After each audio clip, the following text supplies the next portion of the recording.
எடுத்துக்கலாமா? மெஸ்ஸுக்கு எல்லாமே சேர்ந்து தானே வரீங்க. நாங்க இங்க கவுண்ட் பார்த்து சொல்லிட்டு போனோம். சரியா? போய் கூண்டி விட்டு நண்பர்கள் அனைவருக்கும் வணக்கம். இன்னைக்கான 3வது ப்ரோமோ ரிலீஸ் ஆயிடுச்சுங்க. சண்டையே போட்டுக்காத 2 பேர் சண்டை போட்டிருக்காங்க. உண்மையிலேயே எனக்கு ஆச்சரியமா தான் இருந்தது. ஏன்னா இவங்க எல்லாம் ஒரே கேங்கு, சண்டையே போட்டுக்க மாட்டாங்கன்னு நினைச்சேன். பரவாயில்லப்பா, ஒரு சண்டையாவது வந்துருச்சு. யார் யாருக்குன்னு தானே கேக்குறீங்க? எஃப்ஜேக்கும் ரம்யா ஜோக்கும் ஒரு சண்டை. அதை பத்தி தான் இந்த வீடியோல நம்ம டீட்டெயிலா பார்க்க போறோம். அதுக்கு முன்னாடி இந்த வீடியோக்கு ஒரு லைக் போடுங்க. லைக் போட்டீங்கன்னா ஐப்புன்ற ஆப்ஷன் வரும். அதுவும் பண்ணீங்கன்னா உங்களை மாதிரி பார்க்குற நிறைய பேர்கிட்ட அந்த வீடியோ கொண்டு போய் சேர்க்கும். அதனால நீங்க கொஞ்சம் அதை பண்ணுவீங்கன்னு நம்புறேன். இன்னும் சப்ஸ்கிரைப் பண்ணனா சப்ஸ்கிரைபும் பண்ணி வச்சுக்கோங்க. பார்வதி அதுக்கப்புறம் எஃப்ஜே சேர்ந்த மாதிரி தான் எல்லாருக்குமே சாப்பாடுலாம் ரெடி பண்ணோம். அது ரிலேட்டடாகவே அவங்களுக்குள்ள லைட்டாக மோதல்லாம் போயிட்டு இருக்கு. அதை தாண்டி இப்போ மதியான சாப்பாடுலாம் ரெடி பண்ணுறாங்க. ரெடி பண்ணவங்க பாகத்தை முதல்ல தனித்தனியாக வச்சிடலாம், ஈக்குவலாக டிஸ்ட்ரிபியூட் பண்ணி வச்சிடலான்றதுக்காக வச்சுட்டு இருக்காங்க. அப்படி வச்சுட்டு இருக்கும் போது நிறைய பேர் லைனில் ஏற்கனவே வெயிட் பண்ணிட்டு இருக்காங்க. ரம்யா இருக்காங்கல்ல, எனக்கு நான் இதை எடுத்துக்குவான்ற மாதிரி கேட்குறாங்க. இல்லை அப்படிலாம் இல்லை, எல்லாருமே வரட்டும் அப்படின்ற மாதிரி எஃப்ஜே சொல்கிறான். போராட்டம் கீராட்டம் பண்ணும்போது மட்டும் எல்லாருமே வந்து தானே பண்ணுறீங்க, இப்பயும் எல்லாருமே வரட்டும், மெஸ்ஸில் சாப்பிட வரும்போது மட்டும் எல்லாருமே வரட்டும், வந்ததுக்கப்புறம் பாகத்தை பிரித்து எடுத்துகிட்டு போங்கன்ற மாதிரி எஃப்ஜே சொல்கிறான். அப்போ ரம்யா ஜோ இருக்காங்கல்ல, எனக்கு சாப்பாடே வேணாம் போன்ற மாதிரி கோச்சுக்கிட்டு அங்கேருந்து நடக்க ஆரம்பிக்கிறாங்க. அப்படி நடக்க ஆரம்பித்த ரம்யா பிரஜின் கிட்ட இந்த விஷயத்த சொல்லியிருக்காங்க போல. பிரஜின் இந்த இடத்துக்கு வராரு. அவங்களுக்கு கொஞ்சம் கொடுத்துட்றியா, அவங்களுக்கு மட்டும் கொஞ்சம் கொடுத்துட்றியான்ற மாதிரி பிரஜின் கேட்குறாரு. பிரஜின் தானே கொஞ்சம் அந்த பிரின்சிபல் ரோலில், அதனால அப்படி கேட்குறாரு. அதுக்கு எஃப்ஜே என்ன சொல்கிறாருன்னா, இல்லை நாங்கள் தனித்தனியாக பிரித்து வச்சுருக்கோம், ஒரே இதில் முடிக்கிறதுக்கு அதுதான் கரெக்டாக இருக்கும், ஈக்குவலாகவும் அப்போ தான் பிரிக்க முடியும், அதனால் பண்ண முடியாதுன்ற மாதிரி பிரின்சிபல் கிட்டேயே இவன் சொல்லிட்டு இருக்கான். பிரின்சிபல் இல்லை, அவங்க உடம்பு முடியலன்னு சொல்லிட்டாங்க, அவங்களுக்கு மட்டும் கொஞ்சம் முன்னாடி தந்துரு அப்படின்ற மாதிரி சொல்கிறாரு. அப்போ தான் எஃப்ஜேக்கு புரியுது, ரம்யா ஜோ சொல்லி தான் இவர் வந்திருக்காரு. அதாவது உடம்பு முடியலன்ற காரணத்தை நம்மகிட்டயே சொல்லியிருக்கலாம், எதுக்கு இவ என்ன பண்ணியிருக்கா பிரின்சிபல் கிட்ட சொல்லி நம்ம கிட்ட பண்ணுறாளே அப்படின்ற மாதிரி இந்த இடத்துல டென்ஷன் ஆகிட்டான்.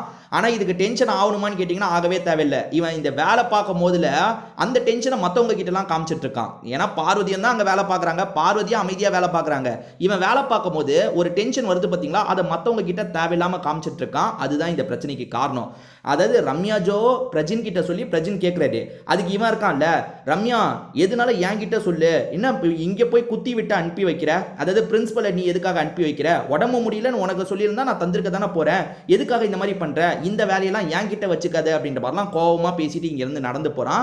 இப்போ ரம்யாவும் டென்ஷன் ஆகுறாங்க. இல்லை என்ன நீ ஓவராக பேசிட்டு இருக்க அப்படின்ற மாதிரி இவங்களுமே சண்டை போடுற மாதிரி பேசிட்டு இருக்காங்க. மாற்றி 2 பேருக்குள்ளேயும் சண்டை ஏற்படுது. அப்போ எஃப்ஜே திரும்ப என்ன சொல்கிறான்னா, என்கிட்ட சொல்லலாம்ல, அது என்ன பின்னாடி பேசி என்கிட்ட அந்த தகவல் வருது அப்படின்ற மாதிரி கோவப்படுறான். ரம்யா ஜோ எப்பவுமே எஃப்ஜே கிட்ட மட்டும் சண்டைக்கு போக மாட்டாங்க. ஏற்கனவே ஒன்று நடந்தது, அது உங்களுக்கு ஞாபகம் இருக்கும்னு நினைக்கிறேன். ஒரு ஆர்கியூமெண்ட் போயிட்டு இருக்கும்போது ரம்யா ஜோ வந்து எஃப்ஜேவோட கையை பிடிப்பாங்க. இப்போதான் அவன் பொண்ணுங்க கிட்ட நான் அப்படி நடந்துக்கிறேன்னு பேசிட்டு இருக்கான், இப்போ போய் என் கையை பிடிக்கிற, போய் உட்காரு அப்படின்ற மாதிரி அதட்டி சொல்லியிருப்பான். ரம்யா ஜோ மறுவார்த்தை பேசியிருக்கவே மாட்டாங்க, அமைதியாக போய் உட்காந்துருப்பாங்க. அந்த அளவுக்கு 2 பேருக்குள்ளேயும் ஒரு அண்டர்ஸ்டாண்டிங்லாம் போச்சு. ஆனால் இந்த இடத்துல 2 பேருக்குள்ளேயும் சண்டை வருது. இந்த சண்டைக்கு முக்கியமான காரணம் யாருன்னா எஃப்ஜே தாங்க. ஏன் எஃப்ஜேன்னு நான் சொல்கிறேன்னா, சின்ன விஷயத்துக்குலாம் இவன் ரொம்ப கோவப்பட்டு இருக்காங்க. பார்வதி சரியா வேலை செய்யலன்னு சொல்றான். ஆனா பார்வதி சைடு நிறைய பேர் என்ன சொல்றாங்கன்னா, டே அவன் நைட்டு நிறைய வேலை பார்த்தாடா, இந்த வெசல்ஸ் எல்லாம் வாஷ் பண்ணி வச்சாடா அப்படின்ற மாதிரி நிறைய சொல்றாங்க.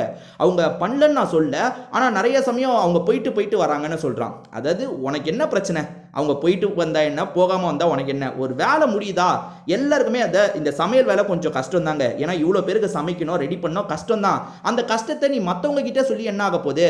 சுபிக்ஷா அதாவது இப்போ ஸ்டூடெண்ட் கிட்ட டீச்சருக்கான ரிவ்யூவை கேட்குறாங்க. அப்போ சுபிக்ஷா சூப்பராக ஒரு பாயிண்ட்டை சொன்னான். அது என்னன்னா, பார்வதி அந்த வேலையை ஹேண்டில் பண்ணுறாங்க, அதை தாண்டி எங்களை தங்கம்னு கூப்பிடுறாங்க, என்ன நாங்கள் சேட்டை செஞ்சாலும் தங்கம்னு கூப்பிட்டே மேனேஜ் பண்ணிடுறாங்க, அது எனக்கு பிடிச்சிருக்குன்ற மாதிரி சுபிக்ஷா சொல்கிறா. இவனுக்கு என்ன சொல்கிறான்னா, இவர் வாயில் தங்கம்ன்ற வார்த்தை வருது, ஆனால் மூஞ்ச உருன்னே வச்சுட்டு இருக்காரு, அது எங்களுக்கு பிடிக்கலன்னு சுபிக்ஷா சொல்கிறாங்க. அது உண்மையான்னு கேட்டிங்கன்னா உண்மைதாங்க. இவன் டென்ஷனை எல்லாருக்கிட்டையும் காமிச்சு என்ன ஆக போகுது. பிரின்சிபல் சொல்கிறாரு, நீ கேரக்டர் ரீதியாகவே வச்சுக்கோப்பா, பிரின்சிபல் அந்த பொண்ணுக்கு மட்டும் தனியாக தர முடியுமான்னு கேட்குறாரு. சரி சார் வாங்கிட்டு போங்கன்னா முடிஞ்சு போச்சு. பிரின்சிபல் கேட்டால் நீ தந்து தானே ஆகணும், நீ மற்ற இடத்துலலாம் பேசுகிறல்ல, அப்போ பிரின்சிபல் கேட்டால் தந்து தானே ஆகணும்.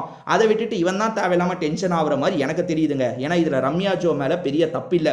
பொதுவாக ரம்யா ஜோ சண்டை போடுறாங்கனாலே அவங்க மேலே தான் தப்பு இருக்கும். பட் இதில் ரம்யா ஜோ மேலே பெருசாக தப்பு இல்லை. ஏன்னா அவன் எல்லாரும் வரட்டும் தரேன்னு சொல்கிறான். நீங்கள் ஒன்று எடுத்துகிட்டு போங்க கழிச்சுக்கிறேன் அப்படின்னு கொண்டு வந்திருக்கலாம். அதாவது போட்டு வச்ச சாப்பாடு போட்டு வச்சிட்டான்ல, அதில் ஒன்று எடுத்துகிட்டு போங்க நான் கழிச்சுக்கிறேன், அதாவது நீங்கள் எடுத்த மாதிரி நான் கணக்கு கொண்டு வந்துக்கிறேன்னா ஈஸியாக பண்ணலாம். அதை பண்ணக்கூடாதுன்னே இவன் பண்ணிட்டு இருக்கான். அதாவது இவனுக்கு வேலை பார்க்கறது கொஞ்சம் டென்ஷனா இருக்குங்க. அதனால இவன் ரோலை இவன் ப்ராப்பரா பண்ண மாட்டான். அதுதான் நடக்குது. இதை பத்தி உங்களோட கருத்து என்னன்றதா சொல்லுங்க. இதெல்லாம் வந்து ஸ்ட்ராங்கான சண்டைன்னு சொல்ல முடியாது. இப்ப சண்டை போட்டுக்கிட்டாங்களா உடனே போய் சாரி கேட்டு சமாதானம் ஆயிடுவான். உங்களோட கருத்தை பத்தியும் நீங்க சொல்லுங்க.